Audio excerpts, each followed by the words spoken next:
los temas, me imagino yo que también será eso, y les comentaré si Dios quiere el jueves a ver cómo nos fue. Estábamos, como bien lo decían ustedes ahora, viendo la parte final de la prueba pericial. Quisiera hacer un breve resumen sobre eso para señalar que existen unas similitudes entre la prueba testimonial y la prueba pericial. Hay unas similitudes de tal extremo que al perito también se le llama testigo perito o simplemente perito. Al perito, como al testigo, se le interroga y se le contrainterroga, es decir, en ese mismo cross-examination o interrogatorio cruzado que empieza con el directo, con el contrainterrogatorio, con el redirecto y nuevamente con el contrainterrogatorio, o algunos quieren llamarlo recontrainterrogatorio. Vimos también que se parecen en que deben prestar juramento. Sin embargo, si bien es cierto, tienen esas similitudes, también tienen unas diferencias que son bastante marcadas y que permiten distinguirlo uno del otro. En primer lugar, no existe por parte de los peritos personas que existen, perdón, en parte de los peritos, personas que no pueden declarar como peritos. Lo señala el artículo 409, que son los menores de 18 años de edad, los interdictos y los enfermos mentales, quienes hayan sido suspendidos en el ejercicio de sus funciones de manera técnica y los que hayan sido condenados por algún delito. En cambio, eso no pasa con los testigos. El testigo, cualquier testigo puede declarar. Si es menor de edad, de 12 años, entonces no prestará juramento. De otra parte, el testigo no tiene ningún tipo de impedimento de recusación. Digámoslo de esta manera, no habría tacha de testigos, como se ocurre en materia civil o comercial. En materia penal no hay tacha, sin embargo, en perito sí. Por ello se dice que se habla de los impedimentos y recusaciones. Por eso dice, respecto de los peritos, artículo 411, serán aplicables las mismas causales de impedimento y recusación señaladas por el juez. El perito cuyo impedimento de recusación haya sido aceptada será excluido por el juez en la audiencia preparatoria o excepcionalmente en la audiencia del juicio oral y público. Digo esto porque en la práctica, es que a veces esta parte teórica uno la puede comprender y en la práctica se le vienen cosas encima a uno que no se da cuenta o que no logra de pronto comprender, no logra percibir bien. Cuando se presenta un testigo en la audiencia del juicio oral y comienza esa acreditación ante el juez para decirle ese perito dónde estudió, qué tan profundos son sus conocimientos, qué material ha usado, si ha participado en otras audiencias, si ha sido sentenciado, todo eso, llega un momento en que el juez debe preguntarle a las partes intervinientes si esa persona que está ahí puede fungir o desempeñarse como perito. Es posible que no. Por eso es que es posible que esa persona sea excluida y así también lo dice de manera excepcional el artículo 411. Luego vimos también que hay una base de opinión pericial. Eso no se da con los testigos. El testigo declara, independientemente de que tenga una entrevista previa a su declaración. Lo diré de otra manera. Incluso es posible que una persona vaya a un juicio, a una audiencia pública, testifique y nunca rindió una entrevista. Las sentencias son buenas y es bueno entrevistar a los testigos de manera previa. ¿Por qué? Porque la entrevista sirve para refrescar la memoria. A veces el testigo, por el paso del tiempo entre la entrevista y su presencia ante el juicio oral, puede demorar meses, incluso años. Entonces, en esos casos, lo ideal es que tenga quien lo va a interrogar una entrevista previa para ayudarle a refrescar memoria. Pero también sirve para el lado contrario, es decir, para imponer credibilidad. A veces sucede que el testigo dice una cosa en la entrevista y cuando ya va a testificar dice otra por múltiples razones, múltiples motivos. Y por último, sirve la entrevista para poderla ingresar de manera excepcionalísima como una prueba de referencia, cuando el testigo ha desaparecido, cuando el testigo ha fallecido o evento similar o ha perdido todo el conocimiento que tenía por algún tipo de enfermedad o accidente. Con el perito pasa algo distinto y es que no puede haber prueba pericial sin perito. No puede haber prueba pericial sin perito. La sola base de opinión pericial no vale. Lo otro es que un perito puede ser fungible, puede ser cambiable en la medida en que el perito inicial, aquel que rindió la base de opinión pericial o el informe del perito, hubiese, como pasa también con el testigo que desaparece, hubiese fallecido, hubiese cambiado de ciudad y no se conoce su paradero. Cualquier circunstancia de esas permite que se pueda convocar a otro perito para que venga a sustentar y a dar su opinión sobre la base de opinión pericial de otro perito que ya no se encuentra. Y luego puede utilizar, ya también lo vimos, unos elementos para poderse instruir y poder dar con mayor facilidad su informe. Así entonces, hay instrucciones para interrogarlo, artículo 417 que las vimos, y también para contrainterrogar. Y por último, ya vimos la apreciación de la prueba pericial que señala lo siguiente y lo voy a leer. Así como hay un artículo, el 404, que enseña cómo se debe apreciar el testimonio, también hay un artículo que enseña cómo apreciar la prueba pericial. Dice así, artículo 420, vamos a repetirlo. Para apreciar la prueba pericial en el juicio oral y público, se tendrá en cuenta la idoneidad técnico-científica y moral del perito, la claridad y exactitud de sus respuestas, su comportamiento al responder, el grado de aceptación de los principios científicos, técnicos o artísticos en que se apoya el perito, los instrumentos utilizados y la consistencia del conjunto de sus respuestas. Con base en todo eso, entonces, diremos que la prueba pericial es muy importante, y más ahora, a esas alturas de nuestra humanidad, cuando la prueba científica, técnica, artística ha cobrado tanta importancia. No es que la prueba testimonial quede relegada, pero a veces tenemos mucho más credibilidad frente a una persona que nos demuestra, obviamente, su conocimiento y de una manera técnica, científica o artística, alejado de cualquier tipo de interés. Por último, el artículo 423 señala que la presentación de la evidencia demostrativa será admisible en la presentación de evidencias demostrativas siempre que resulten pertinentes y relevantes para el esclarecimiento de los hechos o para ilustrar el testimonio del experto. ¿Qué quiere decir esto? Cuando ustedes como abogados defensores o como fiscales soliciten la presencia de un perito, bien sea oficial o particular, pídanle a él que tenga la suficiente capacidad para hablar en la audiencia pública en un lenguaje comprensible para todos, sobre todo para el juez, que es al fin y al cabo a quien va dirigida todas las pruebas, es el que la debe valorar y es el que debe tomar una determinación respecto de su valoración. Es que sea muy conciso, que sea muy claro, puede llevar incluso elementos didácticos, así como decía acá, presentación de evidencia demostrativa para sustentar aún mejor la base de opinión pericial. Bien, dejamos ahí entonces la prueba pericial y pasamos a otro medio de prueba que también es muy importante y se denomina la prueba documental. Profe, una pregunta. Sí, princesita. ¿El perito también se puede declarar impedido? Sí, perfectamente, sí, claro. ¿Y por qué? Respóndemelo tú. Esa es incapacidad de decirlo.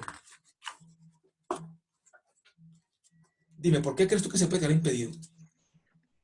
No sé, no se me Profe, ocurre. No te preocupes, tranquilo. ¿Quién me profe, responde? porque Joseph, Edward, dinos. porque le atañe o le indigan las mismas recusaciones o impedimentos del Exacto. juez. Sí, sí, la respuesta es esa, efectivamente, porque dice que se aplican para ellos impedimentos y recusaciones. Así que entonces él puede que diga, me siento impedido, tengo esta causal, y lo puede perfectamente decir, y entonces será apartado ¿qué? De su declaración como perito. Muy bien, así es, ¿sí? Bueno, entonces, vamos a hablar ahora de la prueba documental.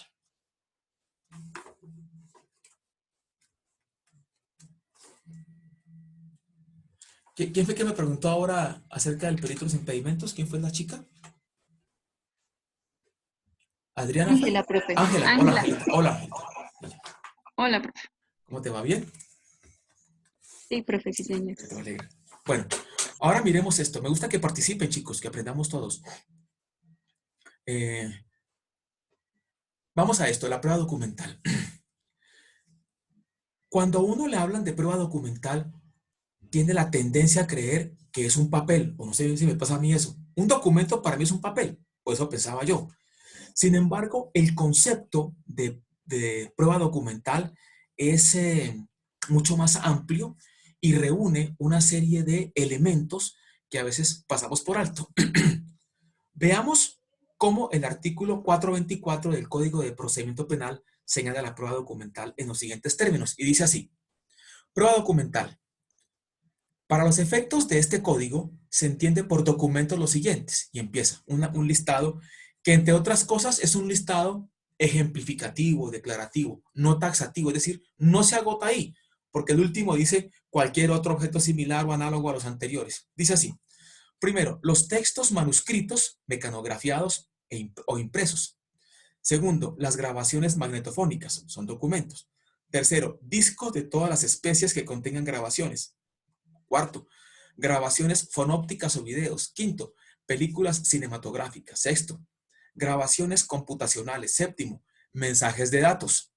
Octavo, el telex, telefax y similares. Noveno, fotografías. Décimo, radiografías.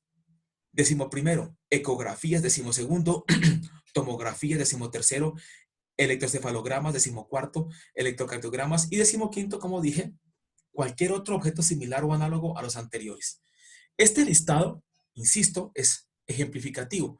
Así que puede haber otro tipo de objetos que sí contienen ese tipo de, digamos que de situaciones, algo impreso o que se pueda demostrar e evidenciar, será un documento.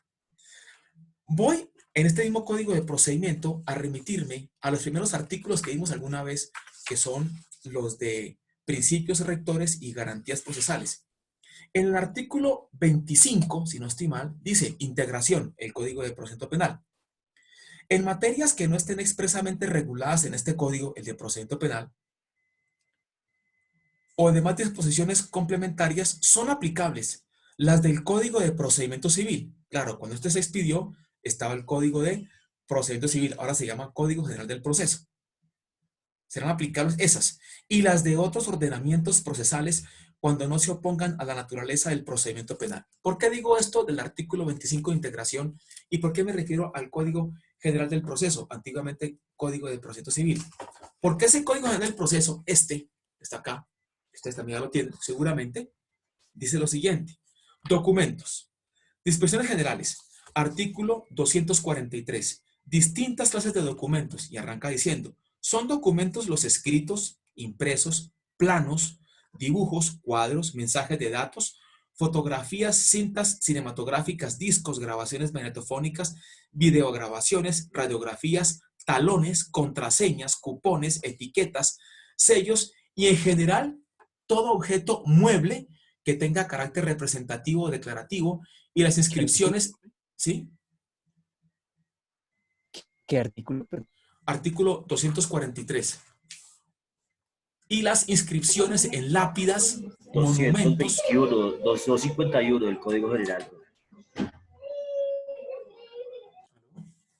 No, es 43 del Código General del Proceso. Aquí tengo esto.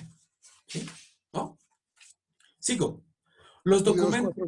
Sí, los documentos son públicos o privados. Ah, pero dice aquí, repito, dice, y las inscripciones en lápidas, monumentos, edificios o similares.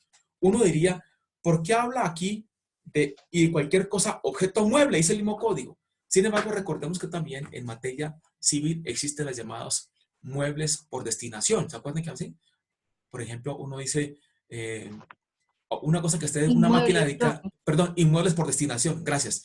Inmuebles por destinación, destinados a algo. Sin embargo, también se toma como un documento inscripciones en lápidas, monumentos, edificios o similares. Si vemos entonces, este Código General del Proceso trae un listado mucho más amplio que lo que trae el Código de Procedimiento Penal, para que ustedes lo sepan. No nos quedemos como limitados únicamente a lo que dice el Código de Procedimiento Penal.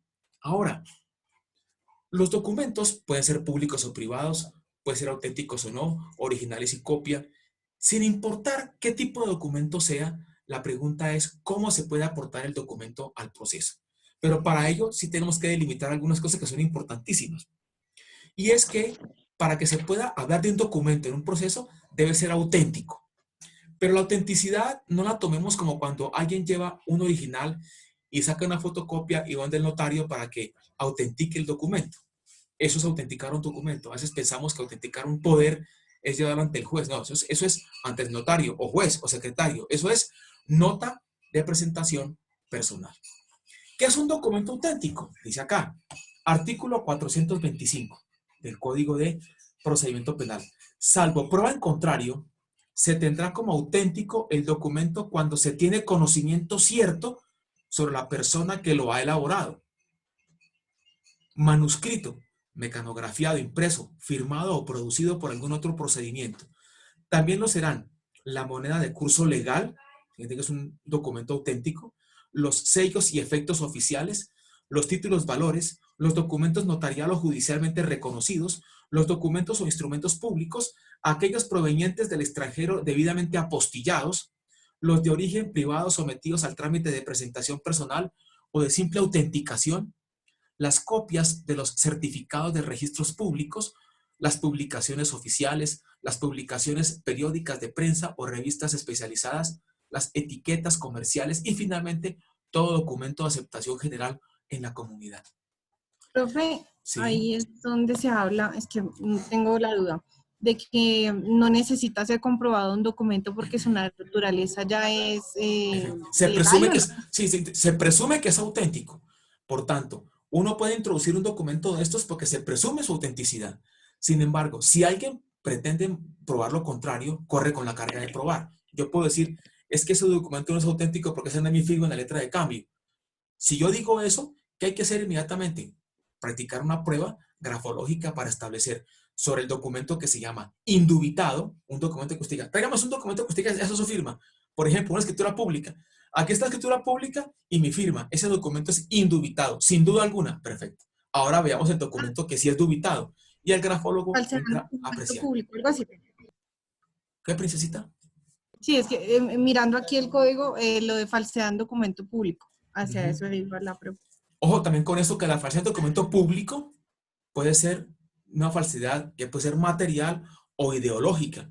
Un documento puede ser público. Tú, por ejemplo, que estás, digamos, en un cargo como servidora pública, tú podrías cometer una falsedad en documento público aún con tu firma, si consignas cosas que son ajenas a la realidad, aunque seas tú, la servidora pública, que hace eso. Voy a poner un caso, aunque estamos un poquito más adelantados, pero fue el caso de una compra de un armamento que hizo en la Marina, en Colombia, y un almirante firmó diciendo que él aceptaba una serie de cosas que aparentemente estaban siendo compradas para la Fuerza Naval y no era así. Él certificó una cosa, la firma era de él, el sello era de la Fuerza Naval, la Armada Nacional, todo eso era cierto, pero lo que él puso era una mentira y lo procesaron y condenaron por el delito de falsedad en documento público con falsedad ideológica. Bien. Pero esos son documentos auténticos. La pregunta es, ¿y cuál es el método para autenticar o identificar? El artículo 426 dice lo siguiente. La autenticidad e identificación del documento se probará por métodos como los siguientes. Hay diferentes métodos. Primero, reconocimiento de la persona que lo ha elaborado, manuscrito, mecanografiado, impreso, firmado o producido. Pasa mucho en las audiencias públicas cuando va un servidor público o alguien, entonces uno le pone un documento y usted dice, ¿usted qué trabaja? Soy director de tal cosa, soy superintendente, ministro, lo que sea. Muy bien. Se le pone de frente un documento. Ese documento que está ahí, ¿quién lo firma? Y si yo lo firmo, ¿esa es su firma? Sí, señor. Hay que autenticar el documento. Reconocimiento de la parte contra la cual se aduce, o la contraparte, mediante certificación expedida por la entidad certificadora de firmas digitales de personas naturales o jurídicas. Y por último, mediante informe de experto en la respectiva disciplina sugerida en el artículo 424. Profe, buenas noches. Sí, Cristian, Sí, señor. tu hermano, ¿cómo vas? Bien, profe, ¿usted qué tal? Bien, cuéntame. Profe, una pregunta con respecto a las bases de datos. Ese tipo de, como digamos yo como fiscal, necesito una autorización judicial previa para abrir esas bases de datos o yo lo puedo hacer. Así es. No, se requiere de una autorización previa de parte de un juez con función de control de garantías. Efectivamente. Hay que establecer es que son bases de datos, obviamente, ¿no? No todas las cosas que uno ve son bases de datos. Pero sí, para que tú puedas aportar a un proceso como fiscal o como defensor, tú puedes decir a tu cliente, mire, esta señora lo extorsionó a usted, que tiene fotografías íntimas con usted, le pidió plata y le ha llamado telefónicamente, estamos en tal parte, entonces vamos a ver si es posible que se pueda a través de bases de datos ubicar el teléfono para que si hay una coincidencia de que ese teléfono pertenece a tal empresa, qué sé yo, Movistar, Claro, lo que sea, y que se busquen bases de datos y esa persona está como titular de ese celular, de ese abonado telefónico. Claro que sí. A la pregunta, la respuesta sería, se requiere de una autorización. No, ojo con esto, Cristian. No solamente una autorización previa, sino también un control posterior. ¿Por qué previa? Porque se quiere evitar que en la investigación de una persona se pueda llegar a establecer cosas de otras personas que nada tienen que ver con el proceso penal. ¿Vale? Ok, Bueno, profe, gracias. ¿Y este también requiere métodos de autenticación o...? sí, obviamente hay que establecer eso. Pero eso bueno, no es que sea difícil, o no es que sea fácil. Tiene cierta complejidad porque hay que averiguar es esa persona si está a cargo de ese determinado documento que aparece ahí o determinado celular. O, por ejemplo, cuando se quiere establecer en bases de datos si una persona reside en tal parte, tiene un celular determinado, si la persona está siendo atendida por una EPS. Todos son bases de datos, pero obviamente que se puede establecer, claro. ¿Sí? ¿Se puede? No, Listo, se profe. debe. ¿Qué pasa con los documentos que proceden del extranjero? Artículo 427 dice, los documentos debidamente apostillados, ya lo dijo aquí anteriormente, ¿recuerdan que dijimos un documento auténtico? Apostillados pueden ser ingresados por uno de los investigadores que participaron en el caso o por el investigador que recolectó o recibió el elemento material probatorio. Aquí me detendré un poco, porque dice, ¿qué pasa con un documento que ingresa al extranjero? Y yo agregaría, ¿qué pasa con documentos que deben de estar todos al proceso? Se hacen a través de los llamados testigos de acreditación. La vez pasada, hace un par de clases, les hablaba a ustedes de diferentes tipos de testigos. Dije, hay testigo de cargo, hay testigo de descargo, hay testigo técnico, hay un testigo que es de oídas. Pues bien, hay un testigo perito o simplemente perito y hay un testigo que se llama testigo de acreditación. ¿Qué hace un testigo de acreditación? Es aquel servidor público, un investigador, no solamente de la fiscalía, sino también de la defensa. Ustedes pueden contratar a chicos que han egresado a estas escuelas tecnológicas, creo que se llaman así, técnicas de criminalística, y que saben esos temas. Lo pueden contratar para que ellos se encarguen de recopilar o de recabar o de conseguir documentos en algunas entidades. Se los reconoce, se dice en la preparatoria que tal documento ingresará a través de un testigo de acreditación o también pueden ingresarlo a través del propio procesado. Cuando el procesado dice, por ejemplo, que él estuvo citado a una reunión en el colegio en la que se decía que su niña manifestaba que o que tenía algunos comportamientos extraños y él fue a preguntar, entonces él puede decir, quiero que mi investigador vaya o él démosle certificados de que estuvo en este colegio y ustedes visitaron para terminar la reunión.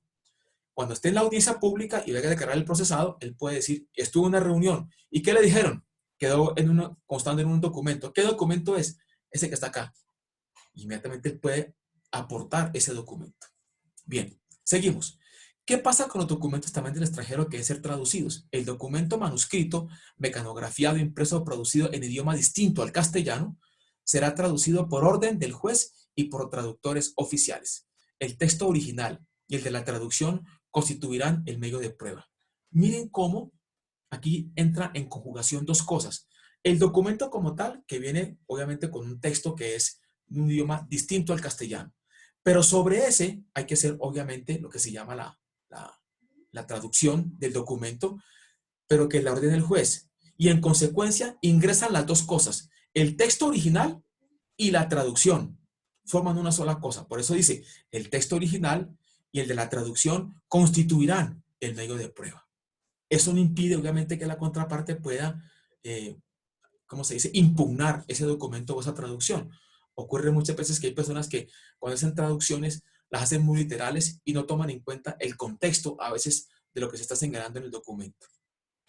¿Cómo se presenta el documento ante el juez? El documento podrá presentarse en original o en copia autenticada, cuando lo primero no fuese posible o causare grave perjuicio a su poseedor.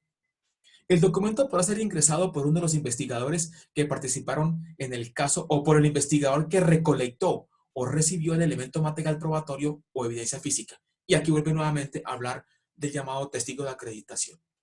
Cada vez que ustedes escuchen que hay un testigo de acreditación, ustedes deben pensar, es la persona que por parte de la fiscalía o de la defensa va a introducir al proceso un documento. ¿Sí, Eduardo? Sí, señor. Profe, Sí. los países, refiriéndome al artículo 227 al inciso 2, en el que dice que los documentos deberán ser apostillados, Sí. cuando un país no firmó el convenio de la Haya, es decir, no está obligado a apostillar, porque no hace parte de la Haya, con esos países que se hace la... Yo creo que en esos casos a veces hay países que no tienen un convenio aceptado con otro o no firman convenios a nivel multilateral. Sin embargo, ocurre muchas veces lo que se llama la reciprocidad. Aunque no haya ese convenio, nadie impide que se haga una carta rogatoria para que se pueda hacer ese apostillamiento del documento. Lo digo porque, por ejemplo, hay países como Brasil, que a veces no suscribe convenios, pero que trata a los extranjeros como los tratan a ellos.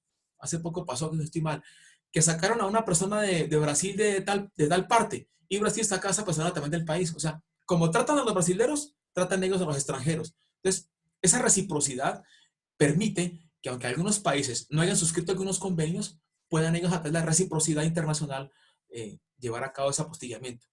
Esa sería la solución que le veo yo en principio. No sé cuál sería otra. ¿Vale? Cooperación interinstitucional en materia de investigación criminal. Y dice aquí, los elementos materiales probatorios, evidencia física e información legalmente obtenida, recopilada o producida por las autoridades administrativas en desarrollo de sus competencias y con observancia de los procedimientos propios de las actuaciones disciplinarias, fiscales o sancionatorias, podrán ser utilizadas e incorporados a las indagaciones o investigaciones penales correspondientes sin menoscabar los derechos y procedimientos establecidos en la Carta Política. Los conceptos, informes, experticias y demás medios de conocimiento obtenidos, recolectados o producidos por las autoridades administrativas en el desarrollo de sus competencias podrán ser ingresados al juicio por quien lo suscribe, por cualquiera de los funcionarios que participó en la actuación administrativa correspondiente o, nuevamente, testigo de acreditación, o por el investigador que recolectó o recibió el elemento material probatorio o evidencia física. ¿Por qué digo esto?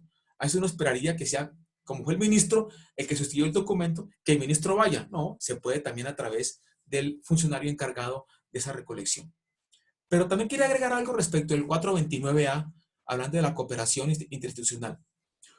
Existe el llamado derecho punitivo. Es una especie de concepto general en el que entran o se incluyen derecho fiscal, derecho disciplinario, derecho penal. En esos casos, miren ustedes cómo una persona puede ser sancionada perfectamente por las tres incluso cuando ha incurrido en una conducta que pueda adecuarse a las previsiones de cada normatividad. Me explico. Supongamos que un funcionario solicita a alguien que le dé un dinero para poder agilizar un trámite en esa institución. Puede ser perfectamente castigado o sancionado a través de la sanción disciplinaria interna de esa corporación pública y, por supuesto, a través del cohecho impropio por la rama penal. Eso lo que permite es esto, que esos elementos materiales probatorios de un determinado concepto disciplinario puedan pasar a materia penal.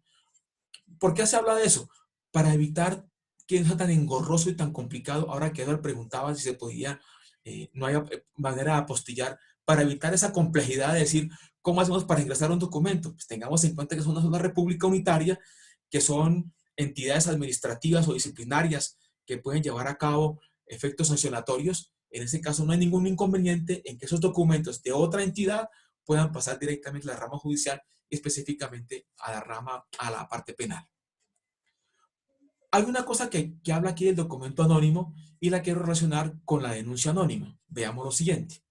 Artículo 430. Documentos anónimos. Los documentos cuya autenticación o identificación no sea posible establecer por alguno de los procedimientos previstos en este capítulo se considerarán anónimos y no podrán admitirse como medio probatorio. ¿Por qué digo que sería bueno compaginarlo, concordarlo con la denuncia anónima?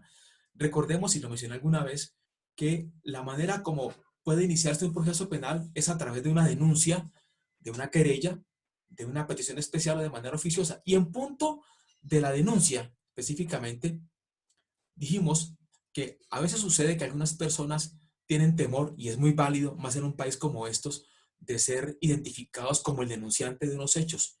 En ese caso, lo que se dice por parte del mismo código es que las denuncias anónimas pueden perfectamente ser tenidas en cuenta si traen los visos de cierta claridad respecto a los hechos que denuncian.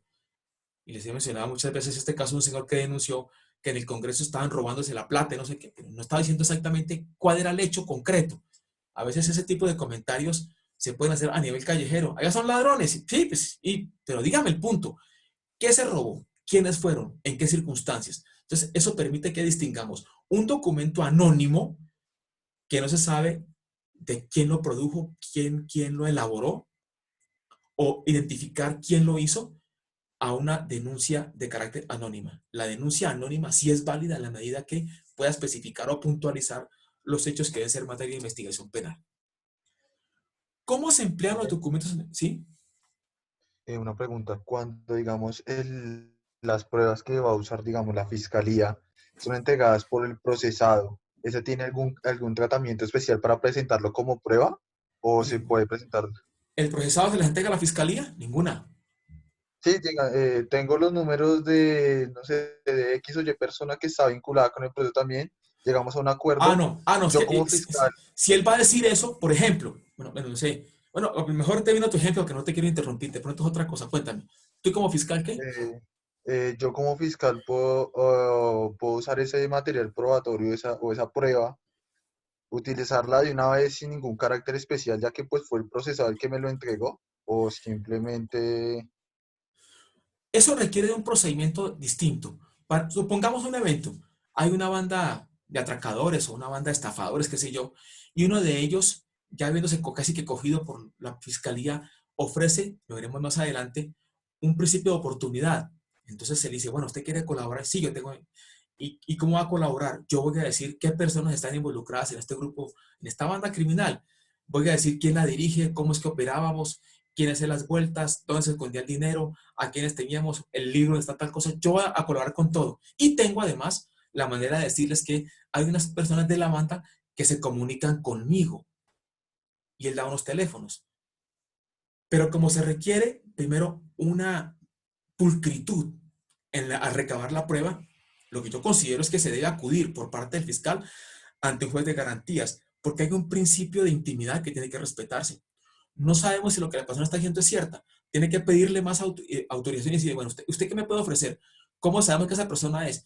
Me ha llamado al teléfono tal, el teléfono siempre es este, me llama a ese número telefónico, pero para poder encontrar esas grabaciones, con el permiso de él sería suficiente, porque no olvidemos que una persona puede grabar sus propias conversaciones. Pero yo, de fiscal, acudiría ante un juez de garantías para decir, esta persona ofreció un principio de oportunidad y vengo ante usted, no solamente a que se valide el principio de oportunidad, que es competencia del juez de garantías, sino también para que autorice que se puedan escuchar las grabaciones de las conversaciones entre esa persona y el señor que está acá, que está en un principio de oportunidad. Es más, a ellos les dan como unos relojes especiales que pueden grabar las conversaciones. Bueno, una cantidad de cosas que ahí tiene ahora la fiscalía. Pero yo acudiría ante un juez de garantías para que pueda prevalecer la prueba con mayor solidez. ¿Esa es tu pregunta? Sí, sí, señor. Y digamos, ya a la hora de presentarlo como prueba, Ah, se tiene claro. que dejar, digamos, en un escrito o algo así, que esa Sí. prueba fue entregada por el Aportada procesado por el o... procesado. Sí, claro. Sí, por supuesto. Claro que sí. Pero ¿y por Ok, qué? Porque que también tiene derecho a la contraparte a impugnar. Es posible que una persona, recuerdo un caso de un señor que le dijo a otro que si no le daba un dinero, el que ya estaba en Justicia y Paz lo iba a echar al agua, iba a decir que era un paramilitar. Entonces, uno puede decir, ¿con qué seguridad podemos establecer que porque lo dijo el procesado es cierto? También tiene la contraparte derecho a saber de dónde viene eso, porque hay que autenticar, identificar quién lo hace para poderlo controvertir. No habría pruebas secretas dentro del proceso. Es decir, si el acusado quiere ayudar, él sabe, está comprometido a declarar. Y usted muchas veces, no, de pronto lo ha visto en televisión, pero se ve mucho en las audiencias de Palo Quemado, que a veces están los demás procesados ahí, los de la banda, 4 o 5, y uno de ellos que fue de la banda va a declarar contra ellos. Entonces eso es viable, eso es posible, ¿vale? listo, profe. Perfecto. Decimos lo siguiente. El empleo de los documentos en el juicio, dice, artículo 431. Los documentos escritos serán leídos, ojo con esto, y exhibidos de modo que todos los intervinientes en la audiencia del juicio oral y público puedan conocer su forma y contenido. Y agrega, los demás documentos serán exhibidos y proyectados por cualquier medio para que sean conocidos por los intervinientes mencionados. Cuando se requiera, el experto respectivo lo explicará.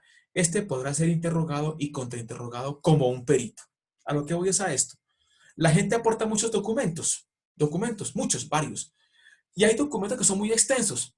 En ese caso, entonces, cuando se exhiba, y lo veremos seguramente más adelante, lo que se dice es, no puedo leer un documento que son de más de 200 páginas. Entonces se le pide al juez que permita que el declarante solamente lea lo pertinente o lo que interesa. Por ejemplo, dice, es que el señor tal ingresó a la Universidad Gran Colombia manifestando que él había hecho unos semestres de Derecho en toda la universidad y que en consecuencia logró homologar algunas materias para poder continuar en la Gran Colombia. Dice eso. Entonces dice, bueno, vamos a ver quiénes ingresaron. El denunciado es él porque se habla de una falsedad que él había cometido y que había aportado un documento falso porque él nunca estudió en la otra universidad, pero pretende que le homologuen unas materias. Puede ser que diga, no, tenemos el paquete completo de la gente que ingresó toda en el semestre tal y tenemos ahí 50 personas. Entonces empieza la identificación, cuándo ingresó, qué documento aportó. Entonces lo que dice uno es, como únicamente nos interesa, esta persona que es la acusada, por favor, lea el documento de quién lo produce, la Universidad Gran Colombia. ¿Quién lo firma? Secretaría Académica. El documento que hace referencia a todas las personas que ingresaron en el segundo semestre del año 2019 o primero 2020 que aportaron documentación de otras universidades para homologar semestres. Muy bien. Lea, por favor, el numeral 20. Aquí está el nombre, XX tal, cédula tal, código tal, aportó tales documentos. No leer toda la documentación. Sería muy extenso, muy tedioso, muy engorroso que se leyera todo un documento. Se puede leer a partes de él.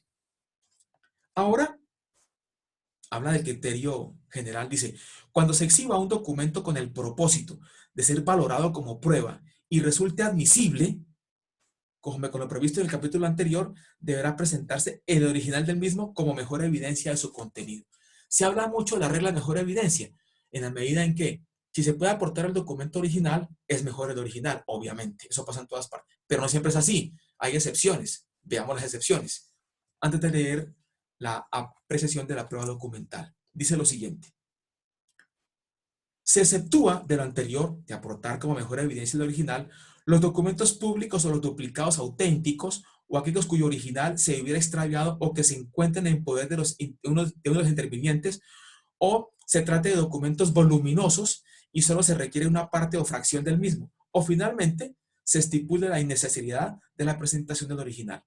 Parágrafo. Lo anterior no es óbice, o sea, no es obstáculo, para que resulte indispensable la presentación del original del documento cuando se requiera para la realización de estudios técnicos, tales como los de grafología y documentología, o forme parte de la cadena de custodia. ¿Qué quiere decir esto? La prueba grafológica se utiliza mucho por parte de los fiscales y de los defensores. Esa prueba grafológica implica obviamente de un perito, pero nunca se hace una prueba pericial grafológica sobre un documento que no sea original. Siempre tiene que ser un documento original. Entonces ahí viene la excepción a esa excepción. Y por último vamos a ver lo atinente a cómo se debe apreciar la prueba documental. Miremos que vimos en el artículo 404 cómo se aprecia la prueba testimonial. Ahora vamos a ver cómo se hace con la prueba documental. Veamos. Artículo 432. El juez apreciará el documento teniendo en cuenta los siguientes criterios. Primero, que no haya sido alterado en su forma y en su contenido. Eso es claro, obviamente. Segundo, que permita obtener un conocimiento claro y preciso del hecho, declaración o atestación de verdad que constituye su contenido. Tercero, que dicho contenido sea conforme con lo que ordinariamente ocurre. A lo que voy es que a veces uno entrega un documento y da por cierto que el juez lo debe apreciar, obviamente. Pero ¿cómo se debe apreciar? Con base en estos parámetros. ¿Hasta aquí alguna pregunta o algún aporte, alguna observación, chicos? ¿Tienen la palabra? Profe, es que mi internet está un poco regular. El artículo que usted ahorita leyó, ¿El de ¿qué apreciación? artículo era? 432. El anterior, cuando estábamos hablando de la presentación de, discúlpeme un Ah, ¿el momento. original? ¿Excepciones? Sí, del original. Sí, señor, las excepciones. 434. 434. Ok, vale, gracias. Bueno, ahora pasemos al antepenúltimo medio de prueba. Aquí aparecería como el último medio de prueba, que serían las reglas relativas a la inspección. Se llama inspección judicial, es el nombre completo. De esta inspección judicial se habla mucho, sobre todo en materia civil. Cuando, por ejemplo, en procesos esos de linde y amojonamiento, que se quiere establecer las fronteras o límites de unos predios, con la escritura en mano, los jueces van, hacen allá su paseo de olla, llevan al topógrafo y van midiendo para establecer si las cercas se corrieron o no y está debidamente establecido como está en la escritura pública. La prueba de inspección judicial anteriormente era conocida como la prueba por excelencia, en la medida en que tenía acreditado de una vez el principio de inmediación. La inmediación consiste en que todas las pruebas deben ser practicadas delante del juez. Eso ya no es así, porque ustedes ven que toda la prueba testimonial, la prueba pericial y la prueba documental se debe practicar delante del juez. Esta inspección judicial ha perdido un poco su vigencia por lo siguiente. No es que no se dé. Lo que pasa es que con el avance de la tecnología, pues a través de los videos, de las filmaciones, de las grabaciones, a través de fotografías, en fin, una cantidad de cosas, no hay necesidad de acudir al hecho. Pero recuerdo en épocas pretéritas de ley 600, sobre todo, cuando ocurrió un accidente automovilístico y ustedes veían que hay una calle cerrada, estaban con una máquina de escribir o un computador a un lado, llevando a cabo lo que se llamaba una reconstrucción de los hechos. Recuerdo una vez que en una determinada ciudad se dispuso una inspección a esos y yo fui, era el juez en ese momento, y entonces era de noche y se trató de ubicar a las personas a la hora, en el sitio, con los vehículos que habían participado en esa colisión, que había dejado a un chico muerto, un repartidor de comidas rápidas. Entonces, eso a veces ya no se da porque, primero, pues la seguridad es muy complicada. Uno no puede asegurar digamos que la integridad de un fiscal, de un juez, de un defensor, y más en un municipio, en una ciudad como estas o en un país como estos. Pero es viable que se haga la llamada inspección judicial, que el juez se dirija al sitio para hacer la inspección. Veamos entonces los artículos que son muy cortos, 435 y 436. Dice lo siguiente, procedencia. 435. El juez excepcionalmente, miren ustedes, podrá ordenar la realización de una inspección judicial fuera del recinto de audiencia cuando, previa solicitud de la Fiscalía o la Defensa, estime necesaria su práctica dada la imposibilidad de exhibir y autenticar en la audiencia los elementos materiales probatorios y evidencia física o cualquier otra evidencia demostrativa de la manera como ocurrieron los hechos objeto de juzgamiento. En ningún caso, el juez podrá utilizar su conocimiento privado para la adopción de la sentencia a que hubiera lugar. Claro, el artículo parece que llamara como a equívocos cuando dice: el juez excepcionalmente podrá ordenar la realización de una inspección judicial. Uno diría, entonces hay pruebas de oficio. Y el mismo artículo de una vez corrige, si se puede llamar así, para decir, previa solicitud de la Fiscalía o la Defensa, porque no hay pruebas de oficio. Se hace la inspección judicial a petición de parte. Criterios para para decretarla. La inspección judicial únicamente puede ser decretada atendiendo los siguientes criterios. Mire que únicamente es como limitando. Primero, que sea imposible realizar la exhibición de autenticación de la evidencia en audiencia. Vamos a ir hasta, no sé, hasta el archivo histórico de Santa Fe de Bogotá o de Colombia, inspección judicial. Si lo pueden traer microfilmado, alguna necesidad de eso. Segundo, que resulte de vital importancia para la fundamentación de la sentencia, que eso es clave. Tercero, que no sea viable lograr el cometido mediante otros medios técnicos, y ahora sí los hay. Cuarto, que sea más económica y práctica la realización de la inspección que la utilización del medio técnico. Casi nunca pasa eso. Quinto, que las condiciones del lugar a inspeccionar no hayan variado de manera significativa. A veces pasa un derrumbe, una nueva edificación, un cambio de carretera. En ese lapso, entre la ocurrencia del hecho y la práctica de la prueba, no permite realmente que esté en las mismas condiciones primigenias. Sexta, que no se ponga en grave riesgo la seguridad de los intervinientes durante la práctica de la prueba. Y remata así: el juez inspeccionará si el objeto de prueba que le indiquen las partes. Si éstas solicitan el concurso de testigos y peritos, permitirá que declaren o rindan dictamen, de acuerdo con las reglas previstas en este código. ¿Cuáles reglas? La de la prueba testimonial, la de la prueba pericial. ¿Cómo se haría eso? Entonces, en la práctica, inspección judicial, se da apertura a la audiencia del juicio oral, en la continuación, obviamente, muy seguramente después de la prueba testimonial, la prueba pericial, y luego se dice, tal como se ordenó en la audiencia preparatoria, se dispuso una inspección judicial. No es que surja en el juicio que se nos ocurrió, debe estar previamente ordenada en la preparatoria. Entonces se dice, no, el despacho se trasladará conjuntamente con su secretario, ad hoc, o el que esté del despacho, con los mecanismos pertinentes para poder hacer la inspección, las partes, apoderado de víctima, y llegaremos al sitio a tal parte. Entonces, se deja constando eso, el día tal, se da apertura de tal cosa, y nos trasladamos al sitio, y una vez en el sitio, y empieza a relatar todo lo que ve. Se trata de un inmueble, tal parte, no sé qué, hay una ventana, y entonces en este momento se toma la declaración del señor tal, que fue solicitada por la defensa, por la fiscalía, e interrogar. Terminan, cierran la audiencia, y ya.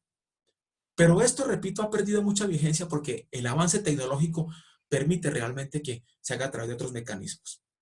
Pero dije, ahí me están todavía viendo, hay una cosa aquí en el computador. Dije, hay una prueba que ustedes deben también analizar. Aquí habla de reglas relativas a las pruebas de referencia. Veamos esta rápidamente y luego pasamos a lo que les quiero decir. Reglas relativas a la prueba de referencia. ¿Qué es una prueba de referencia? Se preguntarán ustedes. Recuerden que les he dicho muchas veces que a veces los códigos traen definiciones. Por ejemplo, ¿qué son estipulaciones probatorias? El código lo trae. ¿Dónde lo trae? En el parágrafo del numeral cuarto del 356. ¿Qué es un exceso carnal? El código lo trae. ¿Cuál código? El penal. Artículo 212. Traen definiciones para que haya mucha más precisión. Dice así, reglas relativas a las pruebas de referencia. Pero antes de eso, permítame, por favor, que yo me refiera brevemente al artículo 382 de este Código de Procedimiento Penal. Recordarán que dijimos, perdón, 381, conocimiento para condenar. Dice así, para condenar se requiere el conocimiento más allá de toda duda acerca del delito y de la responsabilidad penal del acusado, fundado en las pruebas debatidas en el juicio. Uno podrá aclarar aquí, de las pruebas legal y oportunamente llegadas al juicio. Y termina con esta frase. La sentencia condenatoria no podrá fundamentarse exclusivamente en pruebas de referencia. Desde ahí ya se pregunta uno, ¿y qué es prueba de referencia entonces? Tendríamos que, 381, ustedes pueden anotarle con un lapicerito, un lápiz, poner ahí artículo 437, que ahí define qué son pruebas de referencia. Noción, ahora sí, artículo 437. Se considera como prueba de referencia toda declaración realizada fuera del juicio oral y que es utilizada para probar o excluir uno o varios elementos del delito, el grado de intervención en el mismo, las circunstancias de atenuación o de agravación punitivas, la naturaleza y extensión del daño irrogado y cualquier otro aspecto sustancial objeto del debate cuando no sea posible practicarla en el juicio. Esa es la prueba de referencia. ¿Es excepcional? Sí. ¿Y por qué es excepcional? Porque la prueba de referencia es casi que una excepción también al principio de inmediación. Es frente al juez. Pero hay oportunidades en las cuales esa prueba no es posible practicarla por alguna circunstancia. ¿Cuáles son esas? Pues veámosla. Dice así, artículo 438. Admisión excepcional de la prueba de referencia.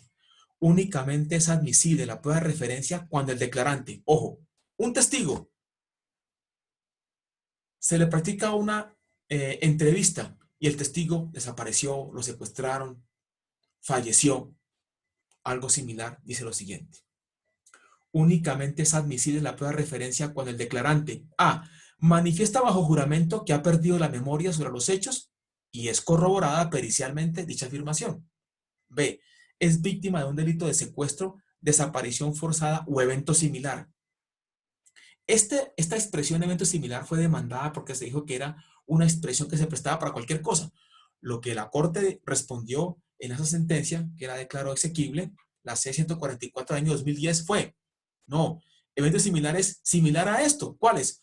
Aparte del secuestro, desaparición forzada, la persona, por ejemplo, se perdió, no se sabe su paradero, dijo que nunca iba a declarar y que no iban a encontrar y no hay manera de hallarla.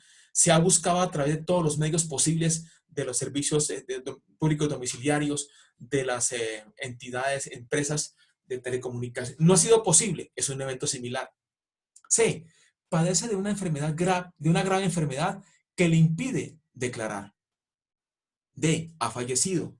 E, es menor de 18 años y víctima de los delitos contra libertad, integridad y formación sexuales que indica el código, al igual que los artículos 138, 139, 141, 188A, 188C, 188D del mismo código. Doctor, También, ¿sí? Declarado exequible según sentencia C-144 del 3 de marzo del 2010. Del 2010, efectivamente, sí señor, cómo no. Y luego dice, también aceptará como la prueba de referencia cuando las declaraciones se hallen registradas en escritos de pasada memoria o archivos históricos. Miren ustedes la importancia de una prueba de referencia. Lo que también debe quedar claro es, como dije anteriormente, no se puede fundamentar una condena únicamente sobre pruebas de referencia. ¿Se puede aportar? Sí, pero basarla únicamente en referencia, no. Y termina así. Bueno, termina no. Dice aquí, prueba de referencia múltiple. Cuando una declaración contenga apartes que constituya prueba de referencia admisible y no admisible, que eso puede pasar, deberán suprimirse aquellos no cobijados por las excepciones previstas en los artículos anteriores, salvo que, de proceder de esa manera, la declaración se torne ininteligible, en cuyo caso se excluirá la declaración y su integridad. Es posible que de un documento cualquiera se pueda extraer una parte que es viable, permitida y otra no. Pero al eliminar la parte que no es permitida, se naturaliza el documento, no se admitirá. Y termina acá. Utilización de la prueba de referencia para fines de impugnación. Podrán utilizarse con fines de impugnación de la credibilidad del testigo o perito las declaraciones que no constituyan prueba de referencia inadmisible, de acuerdo con las causales del artículo 438. Uno diría, obviamente, que si es viable que se pueda aportar una prueba de referencia de manera excepcional, también se puede de manera excepcional aportar una prueba para impugnar la credibilidad. Y termina así, impugnación de la credibilidad de la prueba de referencia. Podrá cuestionarse la credibilidad de la prueba de referencia por cualquier medio probatorio en los mismos términos de la prueba que la prueba testimonial. Lo anterior no obsta para que la prueba de referencia en lo pertinente se regule en su admisibilidad y apreciación por las reglas generales de la prueba y en especial por las relacionadas con el testimonio y la documental. Decía entonces que la parte probatoria incluye, es importante decirlo, la prueba testimonial, la prueba pericial, la prueba documental, la inspección judicial. Esta prueba de referencia hace referencia más a la prueba testimonial e incluso a la documental, pero no es un medio de prueba aparte. No, es la forma como se puede aportar una prueba que no fue practicada frente al juez de la causa. Profe, puede ¿Sí? ser parcial o total, ¿cierto? Efectivamente, sí, efectivamente. Viene un punto que es interesante acá. Hay un medio de prueba, que es el que veremos en la próxima oportunidad, que se conoce como la prueba indiciaria. Es algo muy, muy bonito ese tema.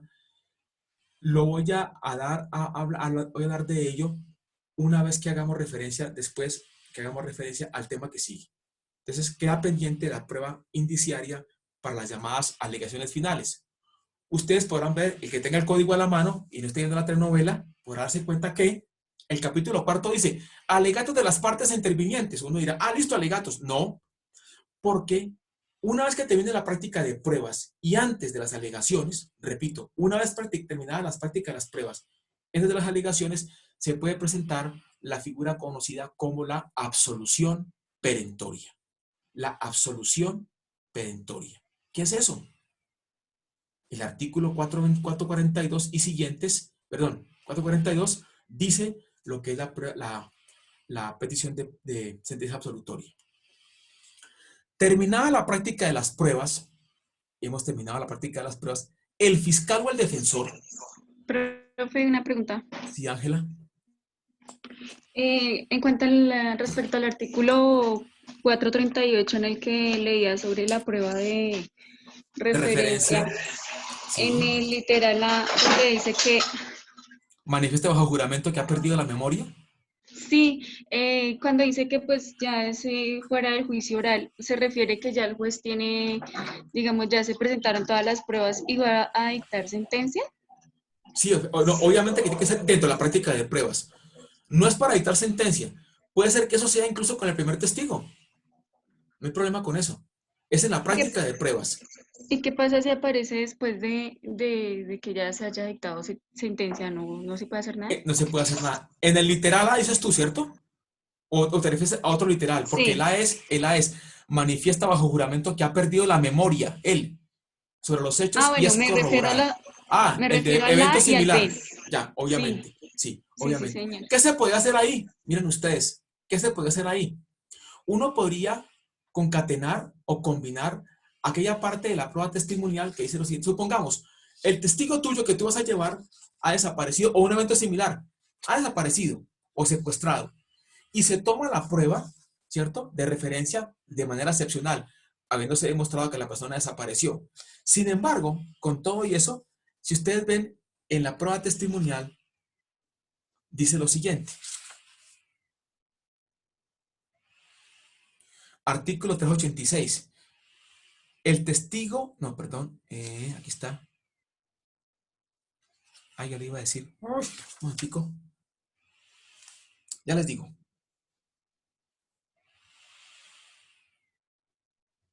Ya les digo. Perdón. Perdón. Dice lo siguiente.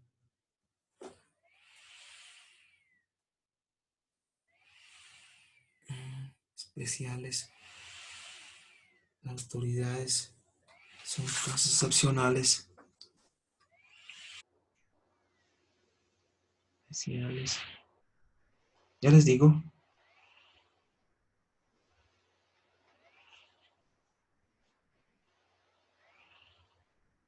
Ay, Dios, aquí lo tenía.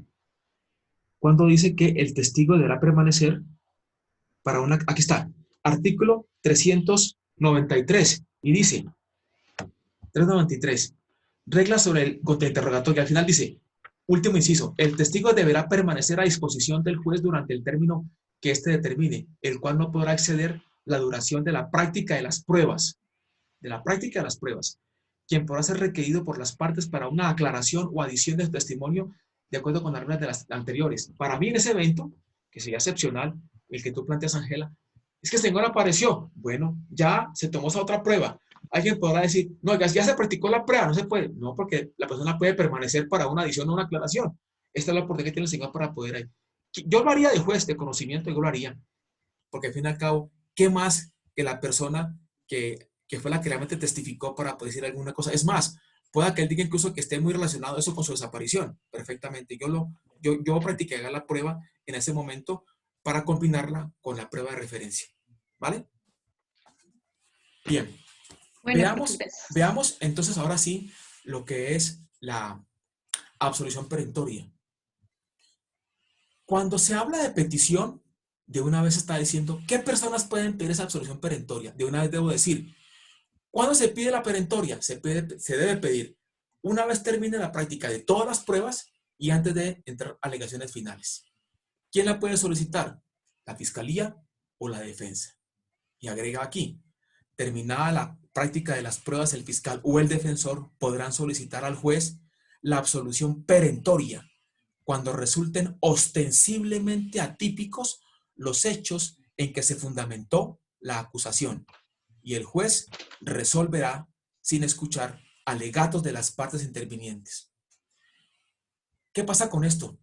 En Ley 600 era posible que el fiscal practicara pruebas, ¿recuerdan ustedes? Bajo el principio de permanencia de la prueba, practicaba pruebas todo el tiempo, incluso antes para poder llevar a cabo una de dos determinaciones, o resolución de acusación o de preclusión.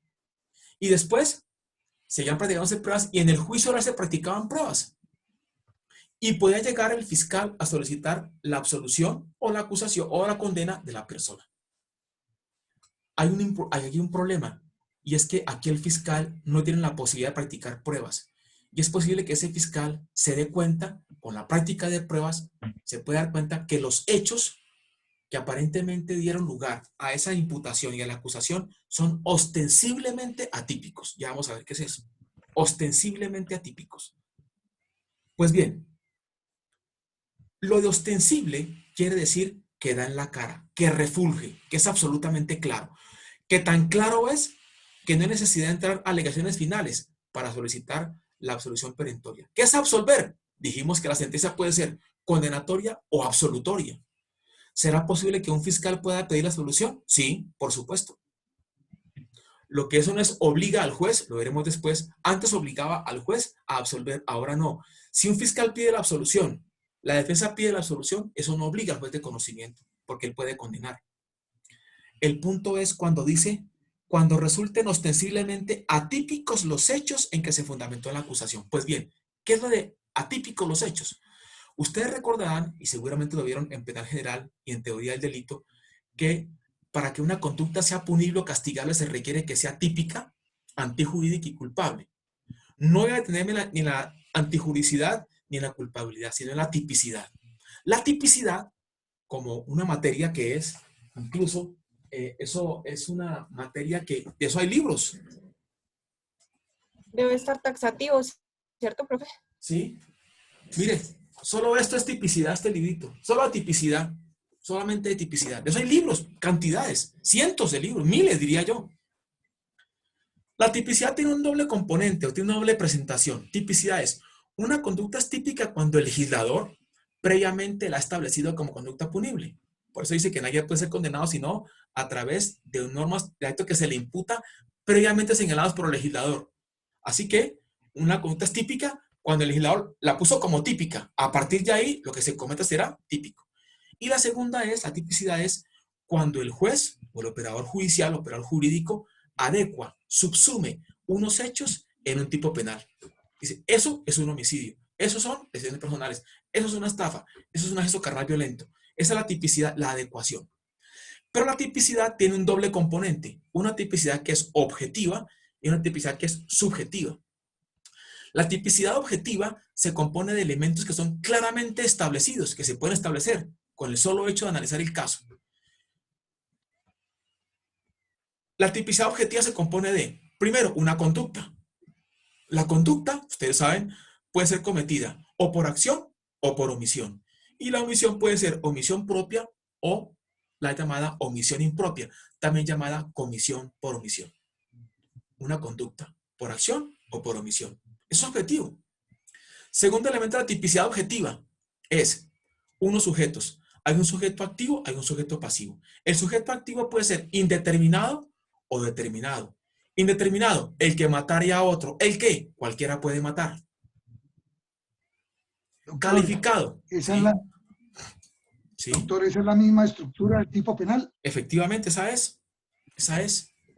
Tipificado puede Correcto. ser la madre que mate al hijo. La madre que mate al hijo, solamente la mamá. Alumna aventajada, sí señorita, así es. Y el sujeto pasivo es lo mismo. Un sujeto pasivo que puede ser indeterminado, el que matare a otro. Ese otro es cualquiera.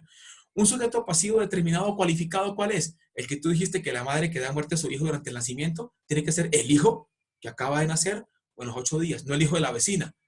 Ni siquiera su hijo, que es mayor de edad, tiene que ser el hijo que durante el nacimiento o dentro de esos 8 días siguientes al nacimiento. Sujeto pasivo, calificado, determinado. Tiene además un objeto jurídico que puede ser real o material. Perdón, objeto jurídico real, que puede ser material o que puede ser personal. ¿El objeto jurídico qué es? Es aquello sobre lo cual recae la conducta del sujeto activo. Si le roban, por ejemplo, a Andrés Benavides su bolso con su computador, ese bolso es el objeto material real. Si hieren a Andrés Benavides, será un objeto real personal. El bien jurídico es lo que pretende tutelar el legislador con los títulos. ¿Qué se tutela? La vida y la integridad personal, la salud pública, la seguridad pública, la administración pública, el medio ambiente, son bienes jurídicos. Y hay elementos normativos y hay elementos descriptivos. Todo eso es tipicidad objetiva, lo que se ve claramente allí. Mientras que la tipicidad subjetiva hace referencia a las categorías dogmáticas de dolo, culpa, preterintención. Y dentro del dolo incluimos los llamados dolus specialis o determinados estados de ánimo, intención mejor, más que el ánimo de intención que tenga la persona. El dolo implica una parte cognitiva y una parte volitiva. La persona sabe que eso es malo y lo quiere producir y lo hace. Ese es el dolo. La culpa es cuando la persona infringe el deber objetivo de cuidado por negligencia, por impericia, por no estar atento con normas de tránsito, con normas de manejo de elementos, de químicos, de armamento, en fin.